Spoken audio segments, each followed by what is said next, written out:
Honestly, I'm just so tired of suburban dictators thinking they own the very dirt we walk on. I mean, seeing Brenda literally vibrating in that peach-colored pastel tracksuit still gives me a headache. It's like the exact reason sovereign justice even exists, to show people you don't have to just roll over and take it when these petty tyrants come knocking. Anyway, let's see how this plays out. You can't have a moat, David. The sound of Brenda's voice was like nails on a chalkboard, assuming the chalkboard was also on fire and screaming about property values. It cut through the thick, humid morning air of Fort Myers, Florida, scattering a flock of ibises that had been picking at my front lawn.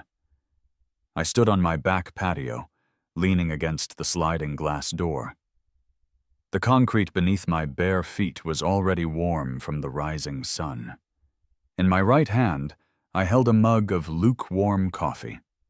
In front of me, separating my newly laid patio from the pristine, emerald-green turf of the Whispering Pines golf course community, was a 10-foot-wide, 5-foot-deep trench. It was filled to the brim with murky, tannin-stained water. Across that muddy expanse stood Brenda. Brenda was the president of the Whispering Pines Homeowners Association. She was a woman who wielded her clipboard like a broadsword and treated the community's covenants, conditions, and restrictions document like an ancient, sacred text. Today, she was clad in her signature peach-colored velour tracksuit. Her heavily hairsprayed blonde bob remained perfectly rigid despite the aggressive trembling of her entire body. Her face was the color of a bruised plum. "It's not a moat, Brenda," I yelled back, cupping my free hand around my mouth to project over the bubbling sound of the heavy-duty aerator I'd installed near the property line. "It's a state-mandated aquatic sanctuary. Say hi to Chomper." Right on cue, as if he knew his cue was coming, the dark water rippled. A snout broke the surface. Two bulbous reptilian eyes blinked in the morning sunlight. Then 9 feet of prehistoric muscle, armored scales, and jagged teeth breached the waterline.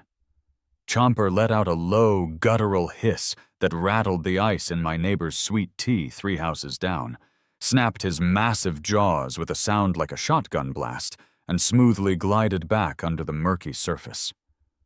Brenda shrieked. It wasn't a dignified yell. It was a full-blown horror movie scream. She stumbled backward, the heel of her pristine white tennis shoe sinking into the soft Florida mud I had excavated just days prior. She dropped her clipboard. The sacred HOA violation notices fluttered into the mud. I took a slow, deliberate sip of my coffee. It tasted like victory.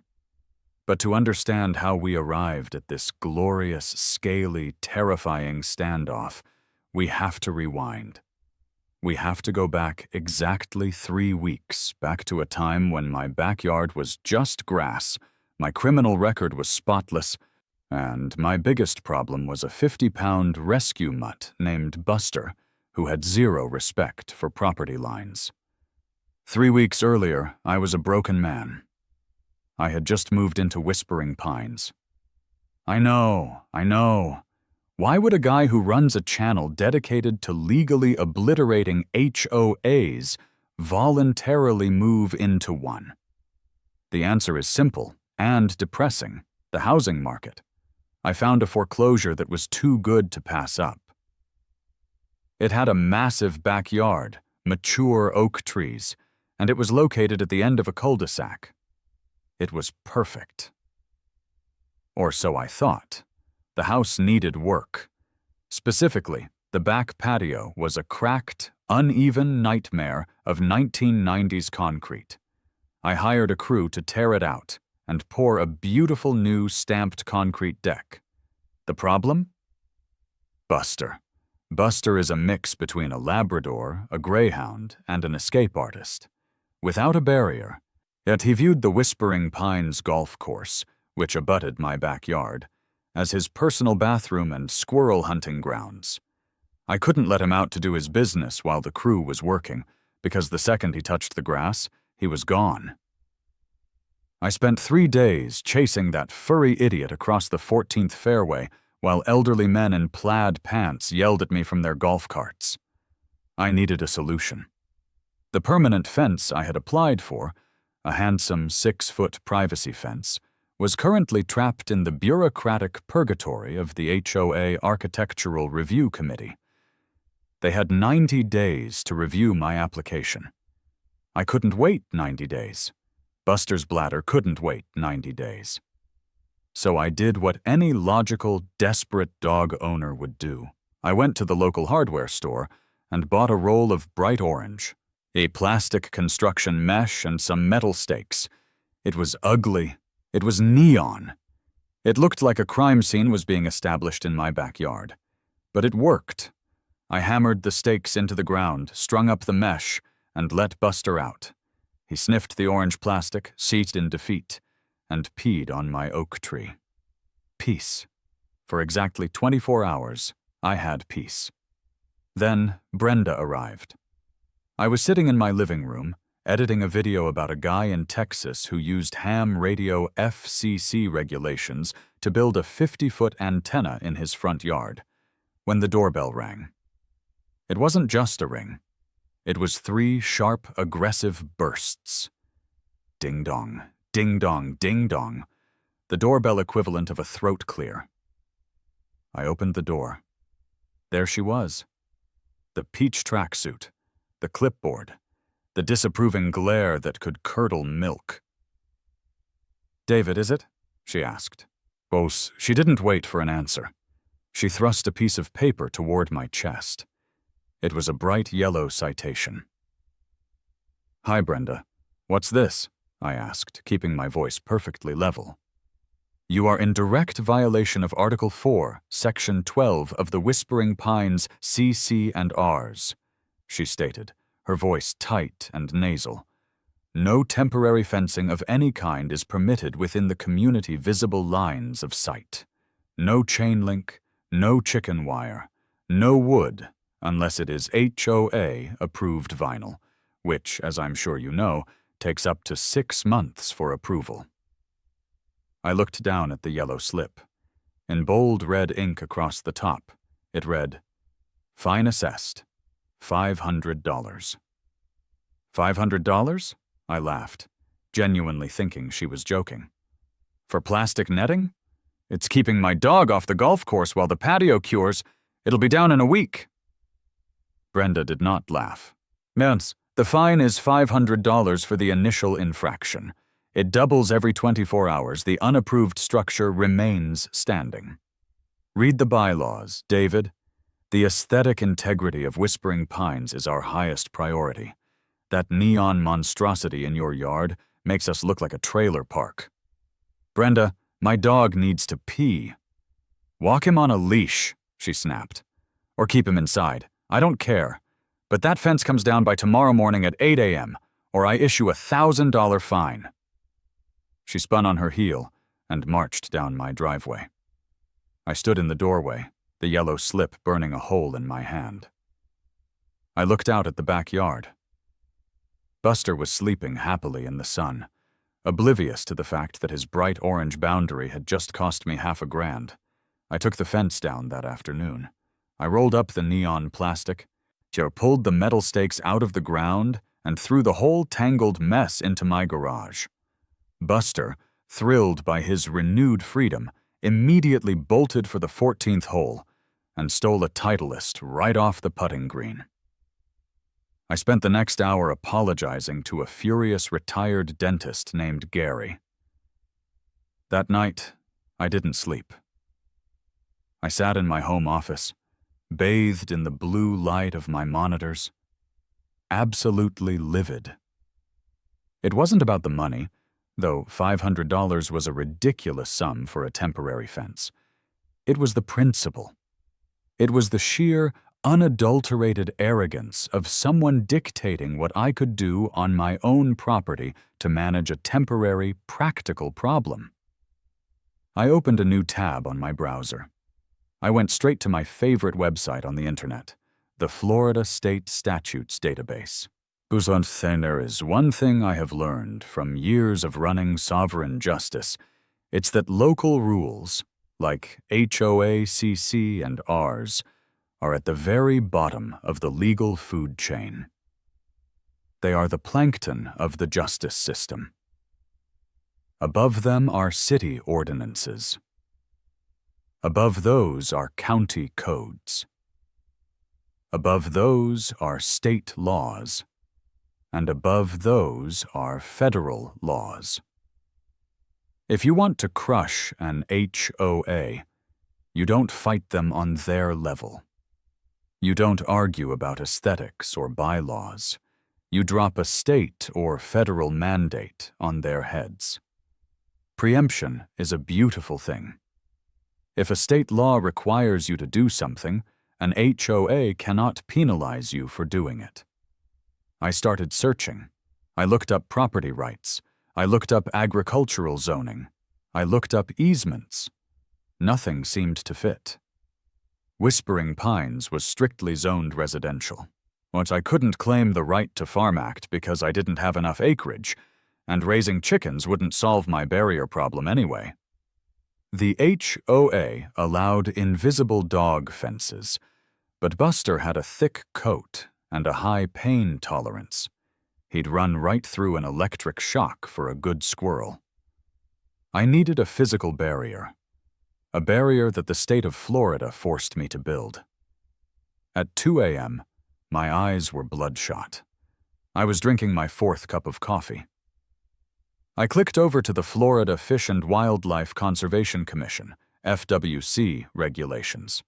I had dealt with them before regarding a case in Orlando about a guy keeping exotic birds. I started scrolling through the captive wildlife rules. Class 3 wildlife. Standard pets, no special enclosures required. Class 1 wildlife. Lions, tigers, bears, required massive acreage, steel cages, and impossible to get a permit for in a residential neighborhood. Then, I hit the sweet spot. Class 2 wildlife. I clicked on Florida Administrative Code, FAC. Chapter 68-6. I started reading the caging and enclosure requirements for Class 2 reptiles, specifically crocodilians, alligators, caimans, and crocodiles. I stopped breathing. I leaned closer to the monitor. I read the paragraph again. And again. A slow, terrifying, brilliant smile spread across my face in the dark room. Under FAC 68, a -6.004, anyone possessing a Class 2 crocodilian over 4 feet in length is legally required to house them in a highly secure, state-inspected enclosure. The standard enclosure is a heavy-duty chain-link fence buried 2 feet into the ground, standing at least 8 feet tall. But I couldn't build a chain-link fence, and Brenda had made that explicitly clear. No chain link. It was banned by the HOA. So what happens if you can't build a fence? The state of Florida, in its infinite, swampy wisdom, had a contingency for that. If a traditional fence is not viable, the FWC allows for an alternative barrier method. A water barrier. I read the exact text aloud to my empty office. If fencing is not utilized, the facility must be enclosed by a moat. Said moat must be a minimum of 10 feet wide and 5 feet deep, with steep banks to prevent the escape of the permitted wildlife and the ingress of unauthorized personnel. I sat back in my chair. My heart was hammering against my ribs.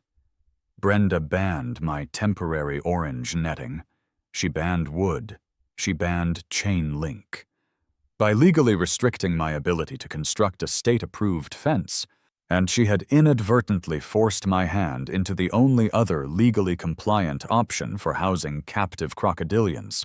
She forced me to build a moat. Of course, to need a moat, you need the permit, and to get the permit, you need the animals. I wasn't an idiot. I knew the FWC didn't just hand out crocodile permits to any suburbanite with a shovel and a grudge. You had to prove educational, exhibition, or commercial intent. You had to log thousands of hours of handler experience. Luckily, before I became a full-time YouTuber documenting legal revenge, I spent 4 years working as a senior handler at a reptile rescue and educational sanctuary down in the Everglades. I had the hours, I had the references, I had the commercial LLC registration. I could file for a Class 2 exhibition and aquaculture permit online right now, pay the fee, and have a preliminary approval pending inspection within 48 hours. I didn't just have a loophole. I had a fully loaded, legally unassailable weapon. I grabbed a legal pad and a pen. I started sketching. I mapped out my property lines. The HOA owned the golf course, but my property extended exactly 20 feet past my back patio before the HOA's turf began. That was plenty of room. A 10-foot-wide trench would fit perfectly within my property boundary, leaving a 5-foot buffer on either side. It was absolute madness. It was going to cost a fortune.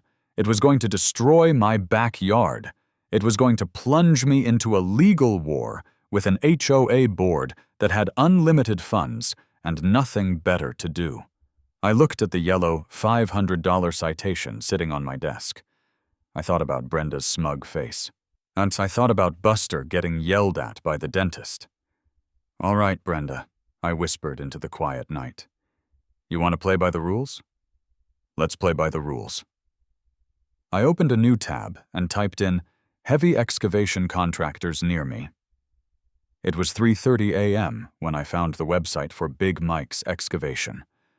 The logo was a cartoon bulldozer crushing a house.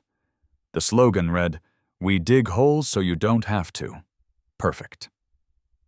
I sent an email through his contact portal, marking it as an absolute price-is-no-object emergency. Then I went to the FWC portal. I uploaded my handler logs, my LLC paperwork, and filled out the application for a Class 2 crocodilian exhibition permit. Under the section detailing the proposed enclosure, I selected Alternative Water Barrier, moat, per FAC 68, A-6.004. I paid the $250 application fee. I hit submit. The die was cast. There was no going back now. I was going to turn a quiet, upscale Fort Myers subdivision into Jurassic Park, all because a woman in a peach tracksuit didn't like a roll of orange plastic. I finally went to bed as the sun was starting to peek through the blinds. I slept for exactly 3 hours before my phone rang. "Yeah, is this David?" A gruff voice barked through the speaker. It sounded like the guy had been smoking gravel since birth. "Speaking," I croaked, rubbing my eyes. "This is Mike, from Big Mike's Excavation. Got your email. You said emergency, double rate. I'm listening. What are we digging?" I sat up in bed. Buster lifted his head and wagged his tail. "Mike," I said, a grin breaking across my face. "How do you feel about digging a moat?" Big Mike arrived at 7:15 the next morning, which is basically the middle of the night for anyone who doesn't make a living destroying the Earth's crust. I was on my 3rd cup of coffee, standing on my back porch and watching a thin veil of mist rise off the golf course. The silence of the morning was shattered by the rhythmic, metallic clatter of a heavy-duty flatbed truck hauling a mini excavator and a bobcat. It was the most beautiful sound I'd ever heard. It sounded like a lawsuit wrapped in a middle finger. The truck hissed to a stop at the curb, and Mike hopped out. He was exactly what I expected from the phone call. a man who looked like he'd been carved out of a singular block of sun-dried beef jerky. He was wearing a sweat-stained neon yellow vest, a pair of polarized Pit Viper sunglasses, and a hat that said, "I'd rather be digging," with a logo of a backhoe. And he walked up my driveway with a rolling gait, surveyed my manicured lawn, and then looked at me like I was a very interesting bug he was about to squash. "You the guy who wants the moat?" he asked, his voice still sounding like a handful of gravel in a blender. "That's me, David. Nice to meet you, Mike," I said, offering a hand. He shook it, and honestly, I thought my knuckles were going to turn into dust. "I've dug pools. I've dug septic tanks. I've dug foundation footers for mansions over in Naples," Mike said, gesturing vaguely toward the backyard with a thumb. "But in 20 years, I ain't never had a guy in a subdivision like this call me for a moat. Usually, when people want a moat, they're either eccentric billionaires or they're about to get raided by the FBI. Which one are you?" "Neither," I said, leaning back against my doorframe. "I'm just a guy who's really tired of his HOA. You ever heard of Brenda?" Mike froze. He slowly slid his sunglasses down his nose and looked at me over the rims. "Peach tracksuit? Short hair that looks like it's made of plastic? Carries a clipboard like it's a thermal detonator?" "That's the one." Mike let out a long, low whistle. "She fined my cousin 6 months ago for having a non-conforming mailbox. It was a regular mailbox, David. It just had a tiny sticker of a base on the side of it. She made him rip the whole post out. I hate that woman more than I hate clay soil." "Well, Mike," I said, feeling a surge of kinship. "Brenda banned my temporary dog fence. She told me I couldn't have anything wood, chain link, or plastic. So I did some digging. It realized that if I get a state permit for Class 2 wildlife, specifically crocodiles, the state of Florida requires me to have a barrier. And if I can't use a fence, I have to use a 10-foot wide moat. State law, Mike. It's called preemption. It means Brenda and her little clipboard can go bark at a tree." Mike stared at me for a long beat. Then he started to laugh. It wasn't a normal laugh. It was a deep, wheezing sound that seemed to vibrate through his entire chest. He slapped his thigh and pointed at the truck. "You're crazy. You know that, right? You're absolutely out of your mind. A moat. With gators? In Whispering Pines?" "Crocodiles," I corrected him. "Alligators are Class 3. The moat requirement is stricter for Class 2. If we're doing this, we're doing it by the book. FAC 68, A-6.004. 10 feet wide, 5 feet deep. Steep banks." "And you've got the permits?" I reached into my back pocket and pulled out the printed confirmation from the FWC portal. "Preliminary approval is in. They're doing the site inspection once the enclosure, meaning the moat, is ready. I've got my handler logs, my LLC is active, and I've already contacted a rescue sanctuary that needs to rehome 3 9-footers. We just need the hole." Mike took the paperwork, squinted at it, and then handed it back. "I don't know much about the law, David, but I know how to move dirt. If you're paying the emergency rate, and you're willing to deal with the fallout when Brenda sees me tearing up this sod, then I'm your man. But I'm telling you right now, the second we break ground, she's gonna be out here like a heat-seeking missile. That's the plan, Mike. I'll handle Brenda. You just keep digging." We walked around to the backyard. I'd already marked the property lines with white spray paint, leaving a generous 5-foot buffer from the actual boundary to ensure we didn't accidentally encroach on the HOA-owned golf course. That was a rookie mistake I wasn't about to make. If even an inch of that trench touched their land, they'd have a court order to fill it back in before the water even hit the bottom. "Okay," Mike said, pacing out the perimeter. "We're gonna need to call 811 before we really get into it, but honestly, in these new developments, most of your utilities are out by the street. Your irrigation is the only thing we're gonna murder. You okay with that? Kill it all, I said. Where we're going? Well, we don't need sprinklers. Mike signaled to his crew, 2 guys who looked like they'd just crawled out of a swamp themselves. They started unloading the excavator. The sound of the diesel engine firing up was like a literal alarm clock for the neighborhood. I saw curtains fluttering in the house next door. I saw a golf cart pause on the 14th fairway, the driver staring at the yellow machine rolling into my backyard. Start over there, by the oak tree, I told Mike. Let's get the first 20 feet defined before the cavalry arrives. The first bite of the excavator's bucket was cathartic. It ripped through the expensive, perfectly manicured St. Augustine sod like it was nothing. Dark, sandy Florida soil poured out as Mike pivoted the machine and dumped it into a pile. Literally 5 minutes. That's how long it took. I was standing there, and watching the pile grow, when I heard the screech of tires. Not a car, a golf cart. A custom candy apple red golf cart with a Whispering Pines HOA President decal on the side. Brenda didn't even wait for the cart to come to a full stop. She leaped out, her peach tracksuit fluttering in the wind, and stormed toward my property line. She was waving a legal pad in the air like a white flag of surrender. Except she wasn't surrendering. She was declaring war. "Stop! Stop this instant!" she screamed, her voice cracking under the strain. Mike didn't even look at her. He just kept the excavator moving, the hydraulic hiss of the machine drowning out her protests. "David!" she yelled, turning her fury on me. "What is this? What are you doing? You do not have ARC approval for whatever this is?"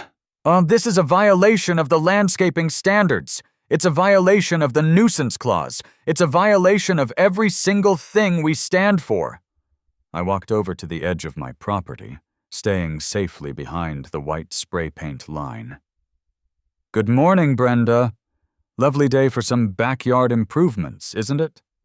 "Improvements?" she sputtered, pointing at the gaping hole in the ground. "You are digging a hole, a giant, hideous hole. I am issuing a cease and desist order right now. I will have the police here in 10 minutes. "On what grounds, Brenda?" I asked, leaning casually against a fence post I'd just hammered in to mark the corner. "I'm on my own property. I'm not hitting any public utilities. And as for your ARC approval, well, I checked the bylaws. So you guys have authority over structures. You have authority over fencing. You even have authority over ornamental ponds. But this? This isn't an ornamental pond, and it's definitely not a fence." "Then what is it?" she demanded, her face turning that familiar shade of violent purple. "It's an enclosure, Brenda, for my new business venture," I said, giving her a wink. "Sovereign justice is expanding. We're getting into wildlife conservation.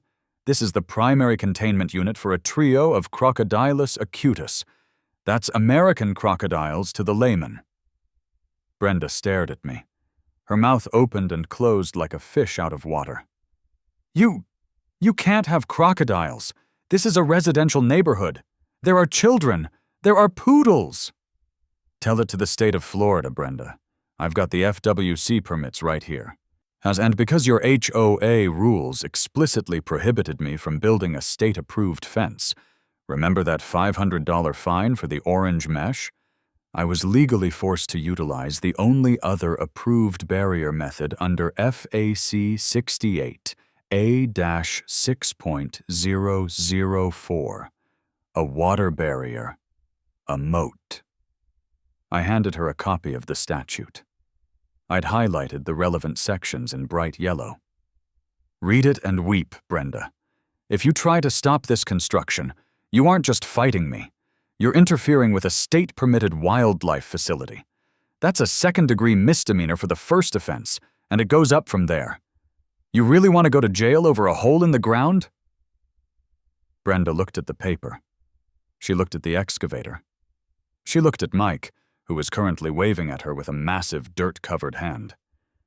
"This isn't over," she hissed, her voice low and dangerous. "I'm calling the HOA attorney. I'm calling the sheriff. I'm calling the governor if I have to. You will not turn this community into a swamp." "Too late, Brenda," I said, as she stomped back to her golf cart. "The swamp was here first. I'm just bringing back the residents." As she sped off, Mike climbed down from the excavator.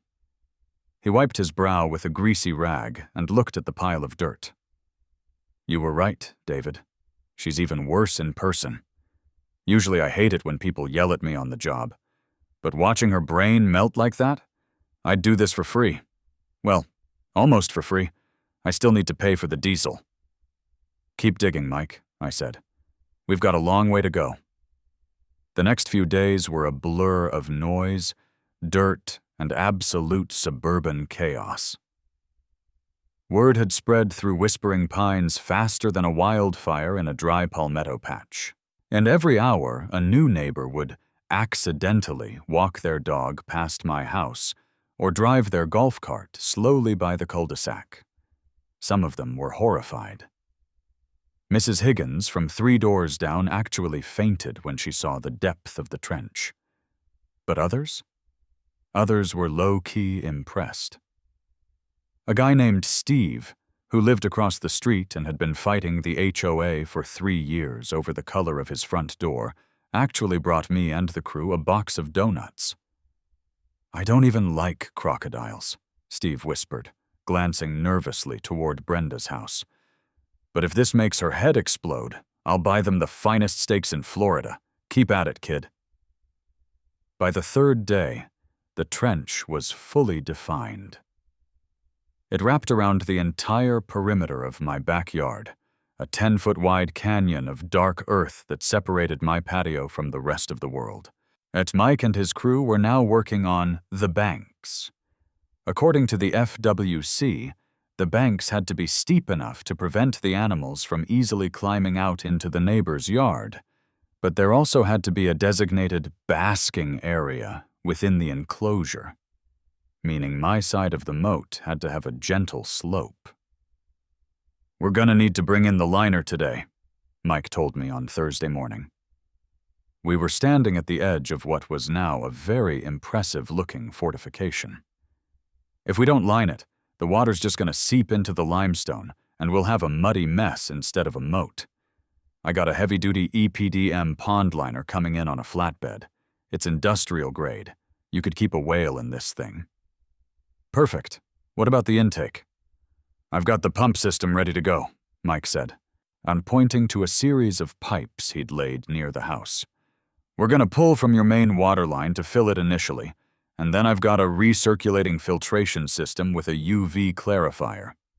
You don't want this thing turning into a mosquito breeding ground, or the county will shut you down faster than Brenda can say violation."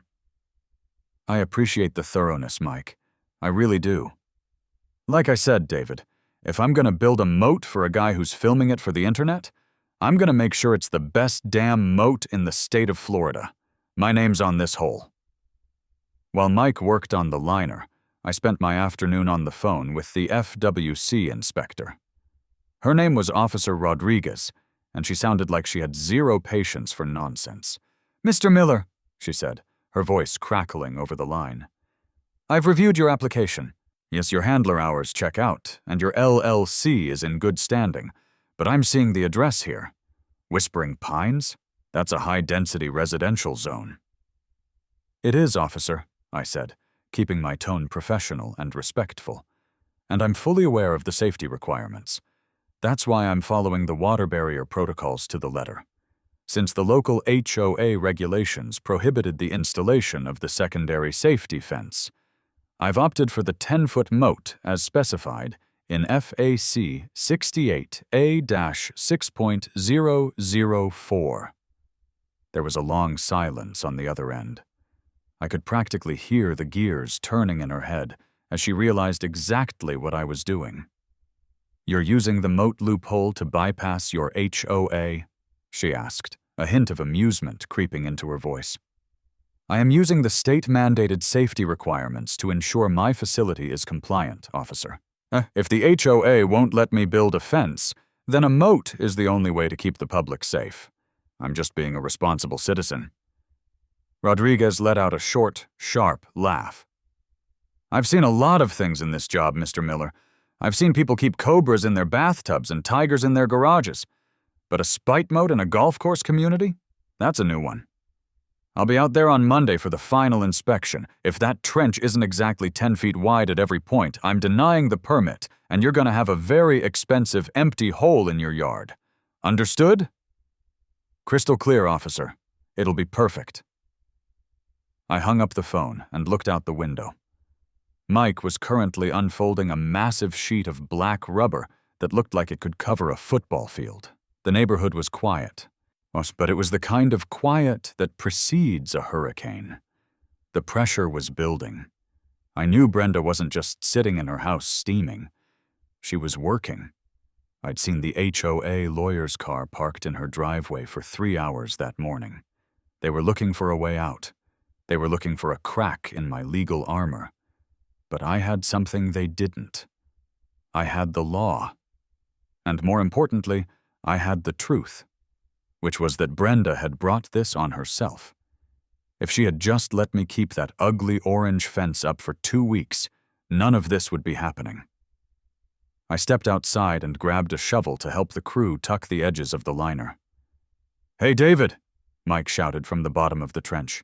"You hear that?" I stopped and listened. At first, all I heard was the distant thwack of a golf ball being hit on the 14th tee. Then I heard it, on a siren. Not a police siren. A loud, rhythmic honking. I walked around to the front of the house. A massive water tanker truck was pulling into the cul-de-sac. Behind it was a white van with the logo for Exotic Reptile Transport and Rescue. The payload had arrived. My heart started to race. This was the moment of no return. Up until now, it was just a construction project. It was just dirt and rubber. But once those animals were in the water, the legal landscape changed forever. The nuisance became a protected facility. The hole became a habitat. I looked over at Brenda's house. She was standing on her front porch, her hands gripped tightly around the railing. She was watching the tanker truck. She was watching the reptile van. She looked like she was witnessing the end of the world. I raised my shovel in a silent salute. "All right, Mike," I yelled, turning back to the backyard. "Let's fill it up. It's time to meet the neighbors." The sound of the water hitting the liner was like a deafening roar. Thousands of gallons of water surged into the trench, turning the black rubber into a shimmering, reflective pool.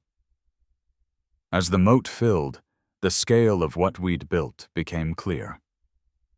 It wasn't just a barrier. It was a moat. A real, honest-to-God, medieval-style fortification in the middle of a Florida suburb. Mike stood at the edge, his hands on his hips, looking genuinely proud of himself. "Well, David, there it is. You officially have the only moat in Lee County with a UV clarifier. I hope those crocs appreciate the water quality." "They will, Mike. They definitely will." The transport van backed down the side of the house, its tires churning up the mud, and 2 guys in khaki shirts jumped out. They looked like they'd spent their entire lives wrestling things that could eat them. "You the guy with the permit?" one of them asked. He had a scar that ran from his ear to his chin and a tattoo of a king cobra on his forearm.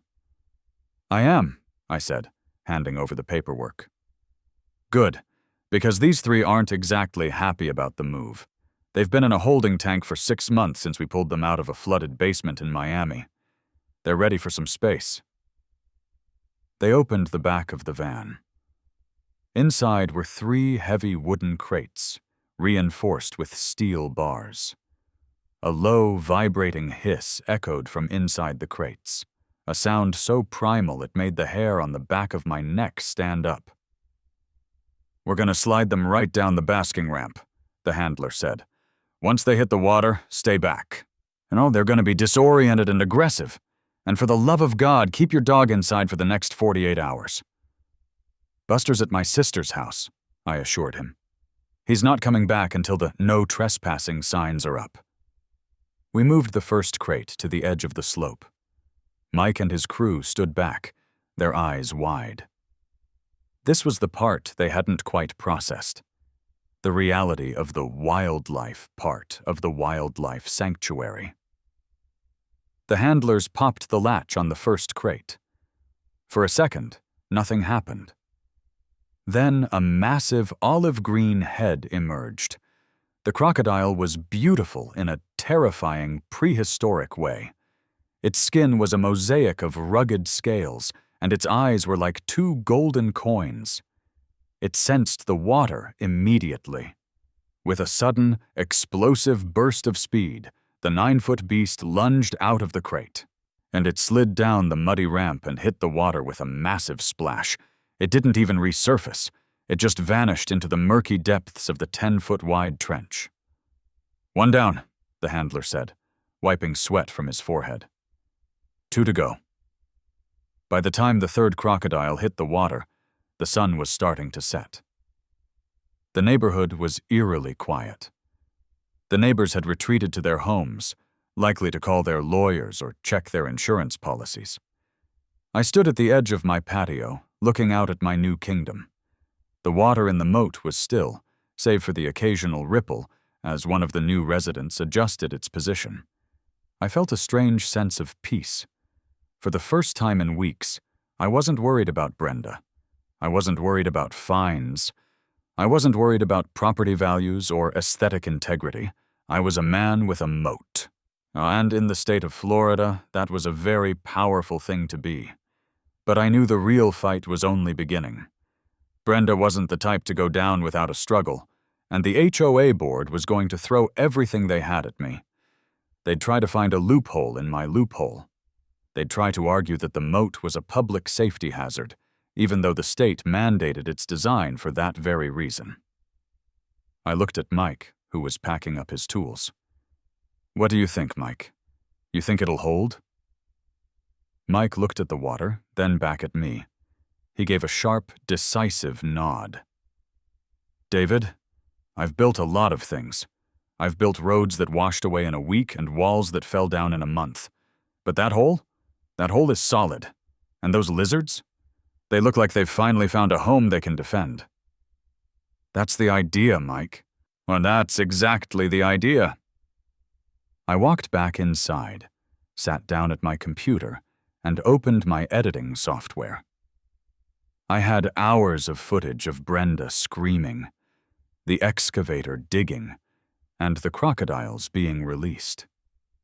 It was going to be the greatest sovereign justice video of all time. But as I started to cut the first scene, I saw something on my security camera feed. A figure was standing at the edge of the golf course, just past my property line. It was Brenda. She was holding a flashlight, its beam dancing across the surface of the water. She looked small. She looked defeated.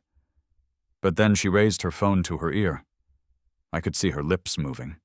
She was talking to someone. And based on the look of grim determination on her face, it wasn't her florist. The HOA was calling in the big guns. I leaned back in my chair and smiled. "Bring it on, Brenda," I whispered.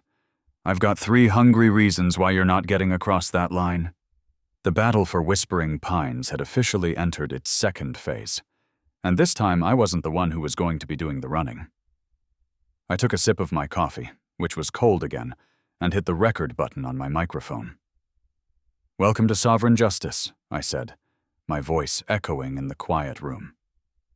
"Today, we're going to talk about why you should always check the state statutes before you tell a man he can't have a dog fence." Outside, in the darkness of the moat, a crocodile let out a low hiss. It was the sound of the law, and it was glorious. The next morning, I woke up to a sound I hadn't heard in years. Silence. Usually, Whispering Pines was a cacophony of leaf blowers, mowers, and the distant, as polite clink of golf clubs hitting balls. But today, the 14th fairway was empty. The neighborhood felt like a town that had been evacuated before a storm. People were staying away from the croc house. I made a pot of coffee and walked out to the patio. The water in the moat was as still as glass. I couldn't see any of the crocodiles, but I knew they were there. I could feel them. They were like a silent, underwater security team, waiting for a breach. I checked my phone. I had 37 missed calls, 12 from an unknown number in Tallahassee, 4 from the local news station, and 21 from the Whispering Pines HOA office. I ignored them all and called my sister. "Hey, how's Buster?" I asked. "He's fine, David," she sighed. "He's currently trying to eat a sprinkler head. But are you okay? I saw the news. What, they're calling you the suburban crocodile king? Is there really a moat around your house?" "It's not a moat, sis. It's a state-mandated aquatic sanctuary. There's a legal distinction." "You're going to get arrested," she said, though she didn't sound particularly surprised. "I won't. I've got the permits, I've got the law on my side, and most importantly, I've got a 10-foot-wide buffer between me and Brenda. I've never felt safer. Just be careful. I don't want to have to bail you out of jail because you got into a fistfight with an HOA president." "Don't worry," I laughed. "I don't need to fight her. Chomper and his friends will do all the talking for me." I hung up and spent the next few hours setting up my "no trespassing" signs. These weren't just the cheap plastic ones you buy at the hardware store. These were official-looking, as heavy-duty signs that I'd had custom-made. Warning: State-permitted wildlife facility. Do not cross moat. Unauthorized entry is a violation of Florida Statute 810.09. Danger: live crocodilians. I placed them at 20-foot intervals around the entire perimeter of the trench. If anyone crossed that line now, they weren't just violating a rule. They were committing a felony. Just as I was finishing the last sign, I saw a familiar sight. A black sedan with tinted windows pulled into my driveway. Behind it were 2 sheriff's cruisers. The big guns had arrived. I straightened my shirt, took a deep breath, and walked down the driveway to meet them. The man who stepped out of the black sedan was wearing a sharp, charcoal gray suit that probably cost more than my first car. He was followed by a woman in a similar suit, carrying a leather briefcase. These weren't HOA board members. These were the high-priced attorneys Brenda had threatened me with. Officer Davis, the cop who'd been out here before, stepped out of the first cruiser. He looked exhausted. He looked like he wanted to be anywhere else in the world than standing in my driveway, dealing with another crocodile-related dispute. "Mr. Miller," Davis said, tipping his cap. "Back again, I see." "Good morning, officer," I said. "And who are your friends?" "This is Marcus Thorne," Davis said, gesturing to the man in the suit. "He represents the Whispering Pines Homeowners Association. And this is his associate, Sarah Vance." Thorne stepped forward, his expression a mask of professional disdain. "Mr. Miller, we are here to serve you with an emergency injunction and a notice of intent to sue. Yet your actions over the past week have created an immediate and irreparable threat to the safety and well-being of this community." I took the envelope he offered, but I didn't open it. "Immediate and irreparable? That's some strong language, Marcus. You mind being more specific?" "You have introduced predatory wildlife into a residential neighborhood," Thorne said, his voice clipped and precise. "You have excavated a massive unpermitted trench that violates county drainage codes, and you have done so in a calculated attempt to harass the members of this board. We are seeking an immediate court order to have the animals removed and the trench filled at your expense." I looked at Officer Davis. "Officer, did you hear that? He's accusing me of harassment for complying with state law." Davis just shrugged. "I'm just here to keep the peace. And David, these folks have a court order for an inspection. I'm here to make sure they can do their job without getting eaten." "An inspection? Fine by me," I said, stepping aside. "But I have to warn you, the moat is currently active. If you want to inspect the predatory wildlife, you're going to have to do it from the bank. I don't recommend swimming." We walked around to the backyard. Brenda was already there, standing at the very edge of the golf course, watching us with a look of smug anticipation. She was joined by the rest of the HOA board, 3 men in golf shirts who looked like they were collectively holding their breath. Thorne walked up to the edge of the moat and peered into the water. "This is a disgrace," he muttered. "A literal moat in a $500,000 per home community." "Actually, Marcus," I said, pointing to the sign I'd just installed. "It's a state-permitted wildlife facility. And if you'll look at the paperwork I provided to Officer Davis last week, you'll see that the dimensions of this trench are exactly what the Florida Fish and Wildlife Conservation Commission requires for Class II crocodilians when fencing is not utilized." Sarah Vance, the associate, stepped forward, her eyes scanning the water. "We've reviewed your FWC permits, Mr. Miller, but we believe they were obtained under false pretenses. You claimed this was a commercial exhibition and aquaculture facility. Yet, we see no evidence of any commercial activity. This is a residence." "Actually, Sarah," I said, pointing to the Sovereign Justice logo on my shirt, "my business is educational content and legal consulting. As the Crocodiles are part of an upcoming documentary series on the intersection of state preemption and local governance. I am currently filming, which makes this an active commercial production site. Check the LLC registration. It's all there." Thorne turned to me, his eyes narrowing. "You think you're very clever, don't you? You found a loophole, and you're riding it for all it's worth. But the law isn't just about technicalities. It's about intent. And your intent here is clearly malicious." "Malicious?" I laughed. "Marcus, the only thing malicious here was the $500 fine your client gave me for a piece of orange plastic. I tried to be reasonable. I tried to follow the rules. But when the rules are designed to be impossible to follow, people find other ways to live. I'm just providing a safe home for some rescue animals. How is that malicious?" "Where are they?" Brenda shouted from the golf course. "I don't see them. I bet they aren't even in there. I bet he's faking it." As if in response to her voice, the water in the center of the moat began to churn.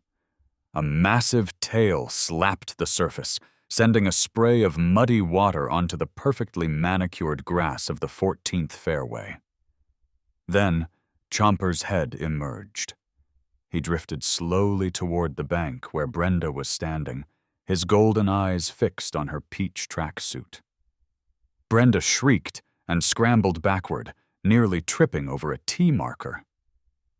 Officer Davis let out a snort of laughter.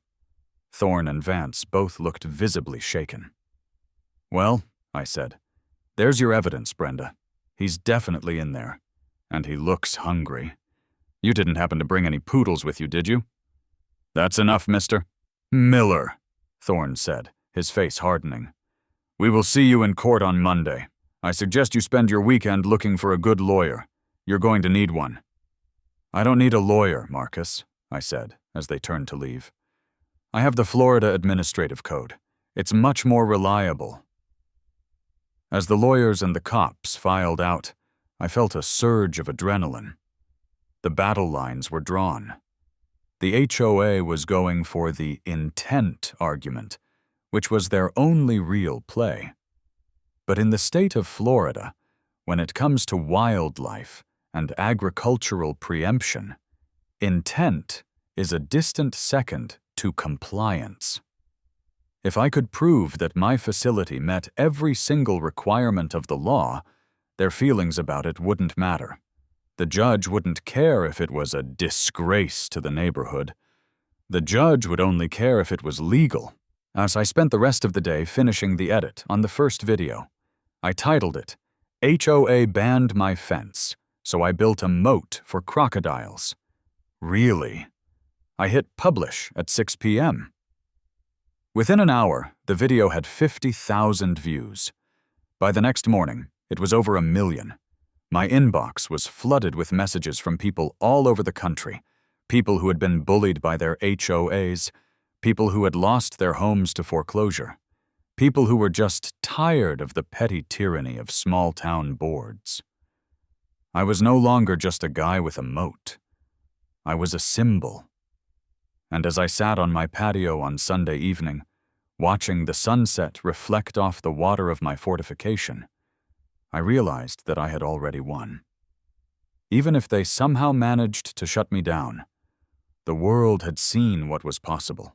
They had seen that the rules weren't absolute, and I heard a soft splash in the water. One of the crocodiles, I think it was the female, the one I'd named the Warden, was basking on the muddy slope near my patio.